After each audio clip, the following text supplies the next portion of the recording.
नगरसेवकांचं लक्ष असतं का? बऱ्यापैकी आहे म्हणजे लक्ष. कोण आहे तुम्हाला माहिती तुमच्या प्रभागाचे नगरसेवक? नावं सांगता येतील का? नगरसेवक दीपक पोटे ना, एवढंच माहिती आहे, बाकी नाही येत ते माहिती. येतात का दादा? मी एकदा पाहिले त्यांना, बरं. म्हणजे फारसं असं नाही पाहिलं, पण पाहिलेले दुरून पाहिले त्यांना. एवढा त्रास आहे ना, सकाळी एकदम थेंब थेंब पाणी येतं. 1-1.5 तास लागतो एक हांडा भरायला.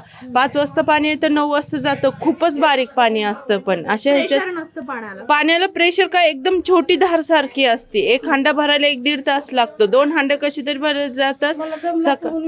सकाळी सगळं बाहेरून पाणी आणतो. सगळ्यांच्या नळाला आहे इथे पाणी, फक्त आमच्याच नळाला खूप बारीक पाणी असतं. तुम्ही सकाळी कधी आला ना तर व्हिडिओ काढून बघा, तुम्हाला कळेल की खूप बारीक पाणी असतं. आणखी काय काय समस्या आहेत तुमच्या एकूणच याच्यात? स्वच्छता असते, सार्वजनिक स्वच्छता. हो,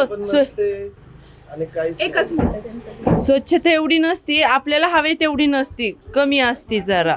ठीक आहे. बाथरूम मध्ये वगैरे पाणी पण असतं, कधी नसतं. बाथरूम पण कधी स्वच्छ असतात, कधी नसतात. पण पाण्याचा खूप मोठा प्रश्न आहे. असं आहे. दादा तुम्ही सांगा काय काय समस्या आहे तुमच्या प्रभागात? इथं काहीच नाही, तर पाणीचं लय प्रॉब्लेम आहे. लोकल असं तर पाणी भेटत नाही, तिथं मोटर वगैरे चालतात. खरं पाणीचं लय पाणी असं बारीक येतं ना, काहीच असं पाणी एक एक दिवशी पाणी येतं, एक एक दिवशी पाणी येत नाही, ते समस्या आहे. पाण्याचं नाही.